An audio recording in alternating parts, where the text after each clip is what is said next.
गौतम बुद्ध ने कहा था कि एक धोखेबाज और दुष्ट मित्र से एक क्रूर जंगली जानवर से अधिक डरना चाहिए, क्योंकि जानवर सिर्फ आपके शरीर को नुकसान पहुंचाता है, परंतु कपटी मित्र तुम्हारी बुद्धि को हानि पहुंचाता है।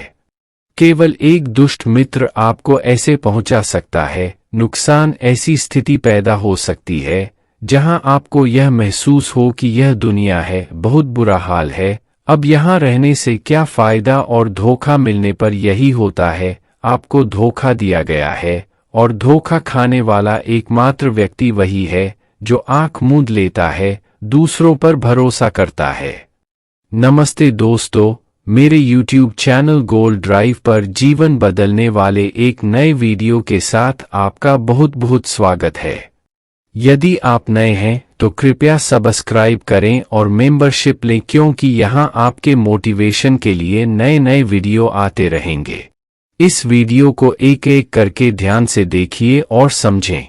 हम किसी पर तुरंत भरोसा नहीं करते, भरोसा धीरे धीरे बढ़ता है, लेकिन एक समय के बाद यह भरोसा इतना मजबूत हो जाता है कि हम उस व्यक्ति के प्रति अपनी आंखें, कान और दिमाग बंद कर लें, और फिर ऐसी स्थिति उत्पन्न हो जाती है कि हमारा सबसे ज्यादा नुकसान होता है। भरोसेमंद इंसान ही हमें सबसे ज्यादा धोखा देता है और हमारा दुनिया से विश्वास उठ जाता है और हम हर किसी को संदेह की नजर से देखने लगते हैं। बुरे बनो तभी सफल बनोगे। आत्मनिर्भरता। वास्तव में यह दुनिया धोखे पर चल रही है। हम किसी न किसी को धोखा देते ही रहते हैं। हमारे जीवन में कहीं न कहीं दूसरे लोग भी हमें धोखा दे रहे हैं। दूसरों के द्वारा धोखा खाना समझ में आता है, लेकिन हम वर्षों से अपने आप को धोखा दे रहे हैं। हम ऐसी चीजों के बारे में खुद को समझाते हैं ताकि हमें सच का सामना न करना पड़े। विश्वासघात या विश्वासघात दोधारी तलवार की तरह है। हम सोचते हैं कि हम हैं दूसरे को धोखा देकर मूर्ख बनाना, परंतु यह धोखेबाज तलवार सामने वाले की गर्दन उतनी ही काट देता है जितनी भविष्य में। दोस्त, आज की बौद्ध कहानी के माध्यम से हम सीखेंगे कि कैसे धोखे और विश्वासघात से खुद को बचाएं, और वीडियो के अंत में हम ऐसे 8 संकेतों के बारे में जानेंगे जो धोखेबाज और झूठे व्यक्ति में पाए जाते हैं। एक युवक गुस्से में पहाड़ी से कूदकर आत्महत्या करने जा रहा था। जैसे ही वह पहाड़ी की चोटी पर पहुंचा चिल्लाया, यह दुनिया इतनी बुरी क्यों है, यहाँ और अब वहाँ हर कोई इतना स्वार्थी क्यों है, क्या मेरे जीने का कोई मतलब नहीं है। एक बौद्ध भिक्षु अपने ध्यान में लीन थे।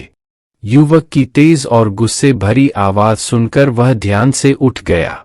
वह तुरंत समझ गए कि यह युवक यहाँ आत्महत्या करने आया है। मनुष्य पहाड़ी से कूदने ही वाला था कि बौद्ध भिक्षु ने उसका हाथ पकड़ लिया और उसे पीछे खींचते हुए पूछा कि क्या हुआ, हो गया, आगे का रास्ता खत्म? युवक ने कहा कि कौन सा रास्ता, यहाँ कोई रास्ता नहीं है, मैं यहाँ से कूदकर आत्महत्या करने जा रहा हूँ। बौद्ध भिक्षु ने कहा कि एक दिन सभी मरना है, लेकिन तुम इतनी जल्दी में क्यों हो? युवक ने कहा, क्योंकि यह दुनिया रहने लायक नहीं है। यहाँ हर कोई स्वार्थी और धोखेबाज है। जिस पर मुझे भरोसा था मुझे धोखा दिया, मेरे अपने भाई ने मुझे धोखा दिया, मेरे दोस्तों ने मुझे धोखा दिया, लेकिन आज मैंने अपनी हद पार कर दी। पत्नी ने भी मुझे धोखा दिया, एक अमीर व्यापारी के साथ भाग गई। इतना धोखा खाने के बाद अब मेरे इस दुनिया में रहने का कोई मतलब नहीं है। स्वार्थी दुनिया में किसी पर भी भरोसा नहीं किया जा सकता, इसलिए मैं हूँ आत्महत्या करने जा रहे। बौद्ध भिक्षु ने कहा, क्या तुम स्वार्थी नहीं हो? क्या तुम पर भरोसा किया जा सकता है? आदमी बोला, मैंने आज तक कभी किसी को धोखा नहीं दिया है। यदि आप चाहें तो आप मेरे गांव जाकर पूछ सकते हैं। लोग अक्सर मेरा फायदा उठाते हैं, लेकिन मैंने उठाया है, आज तक कभी किसी का बुरा नहीं किया। बौद्ध भिक्षु ने कहा, मैं आप पर भरोसा नहीं कर सकता। तुम्हें मुझे साबित करना होगा कि तुम स्वार्थी व्यक्ति नहीं हो। बुरे बनो तभी सफल बनोगे, सफलता की कुंजी। उस व्यक्ति ने पूछा, इसे साबित करने के लिए मुझे क्या करना होगा? तुम्हें मेरे साथ रहना होगा। मैं अगले 1 वर्ष तक मेरे आश्रम में ही रहूंगा। तभी मुझे पता चलेगा कि आप ईमानदार व्यक्ति हैं या नहीं, या फिर आप भी दूसरों की तरह स्वार्थी और धोखेबाज हैं। उस आदमी ने कहा, ठीक है, मैं करूंगा। 1 वर्ष तक आपके साथ आपके आश्रम में रहूं और अपने आप को सिद्ध करूं। बौद्ध भिक्षु उस व्यक्ति को अपने आश्रम में ले गए और अपना शिष्य बना लिया। अगली सुबह बौद्ध भिक्षु ने नए शिष्य को अपने पास बुलाया और कहा, मैं करता हूं तुम पर विश्वास नहीं है, लेकिन तुम फिर भी जाकर भिक्षा मांगते हो। तब तक मैं लूंगा अपने अन्य गुरु भाइयों को पढ़ाएं। उस युवा शिष्य ने गुरु को प्रणाम किया और भिक्षा मांगी गया। आज से पहले उसने कभी भी भीख नहीं मांगी थी, इसलिए उसे भीख मांगने में बहुत परेशानी हो रही थी। उसके मुंह से याचना के लिए शब्द नहीं निकल रहे थे। उसका अहंकार उसे रोक रहा था, लेकिन उसके अंदर एक अहंकार जाग रहा था।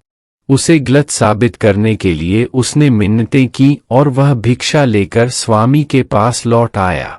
उसके हाथ में भिक्षा देखकर स्वामी कहा कि आप कुछ हद तक भरोसेमंद हैं। मैंने तो सोचा था कि तुम भीख नहीं मांग पाओगे, लेकिन तुमने मुझे गलत साबित कर दिया। मेरी झोपड़ी में आओ, मैं तुम्हें वहां कुछ दिखाना चाहता हूं। गुरु शिष्य को अपने साथ अपनी कुटिया में ले गए। वहां झोंपड़ी के ऊपर एक मटका लटका हुआ था। गुरु ने लोटे की ओर इशारा करते हुए कहा, क्या आप उस बर्तन को देखते हैं? उसमें जहर है, और जहर ऐसा है कि अगर यदि इसे किसी व्यक्ति को दे दिया जाए तो वह व्यक्ति बहुत ही आसानी से मर सकता है, और किसी की भी नहीं यह भी पता चल जाएगा कि उसकी मौत कैसे हुई। युवा शिष्य ने कहा, लेकिन गुरुदेव, आप क्यों हैं? मुझे ये सब बता रहे हो? साधु ने कहा, मैं तुम्हें केवल चेतावनी दे रहा हूं, इसे भूलकर भी नहीं खाना चाहिए। कुछ दिनों के बाद गुरु अपने शिष्यों के साथ जंगल से गुजर रहे थे, तभी अचानक कुछ लुटेरों ने उन पर हमला कर दिया। सभी शिष्यों पर हमला होने के बाद अपनी जान बचाने के लिए इधर-उधर भागने लगे, लेकिन बौद्ध गुरु वृद्ध हो गए, दौड़ने में सक्षम नहीं था। इस युवा शिष्य को इसका अनुभव हुआ और उसने वीरता का परिचय दिया, अपने गुरु को डाकू से बचाया और आश्रम ले आए। वहां पहुंचकर गुरु सबके सामने शिष्य की प्रशंसा की और कहा कि मेरा नया शिष्य सर्वश्रेष्ठ है, जिसने अपनी जान जोखिम में डालकर मेरी जान बचाई और मुझे सुरक्षित यहां ले आए। अब मुझे उस पर भरोसा हो गया है। उस दिन के बाद से हर सुबह जब भी गुरु उनसे मिलते, जब भी वे अपने शिष्य से मिलते, तो वे उनसे एक बात कहते कि मैंने आप पर पूरा विश्वास।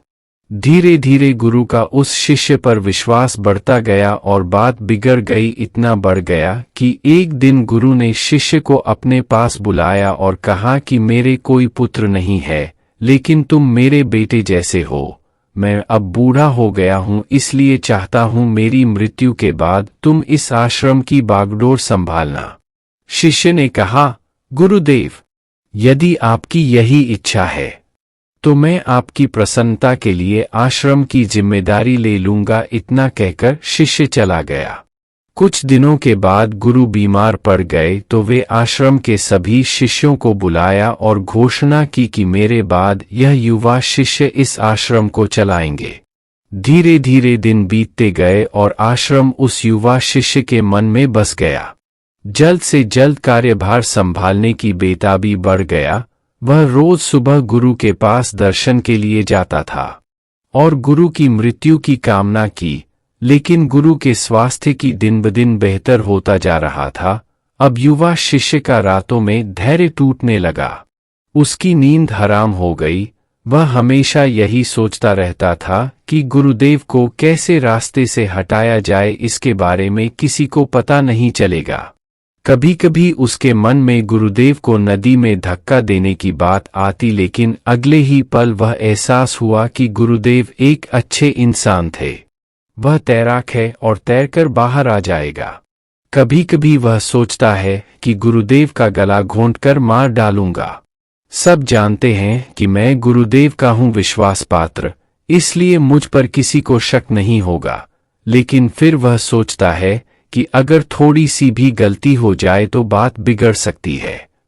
मुझे कोई रास्ता खोजना होगा जिससे गुरुदेव की मृत्यु हो जाएगी और सभी को लगेगा कि यह स्वाभाविक मृत्यु है और यह परमेश्वर को स्वीकार्य था।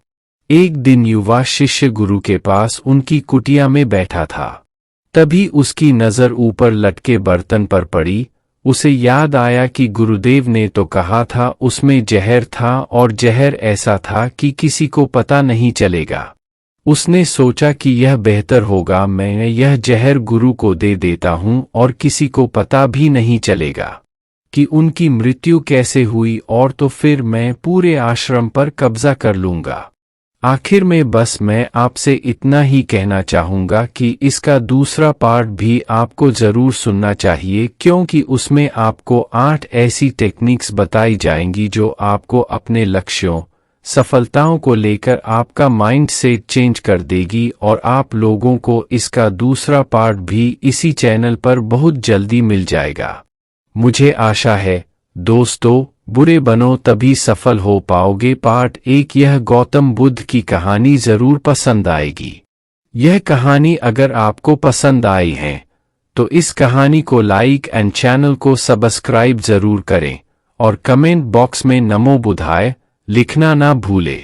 नमो बुद्धाय। और वीडियो में इतने तक बने रहने के लिए आप सभी को बहुत बहुत धन्यवाद।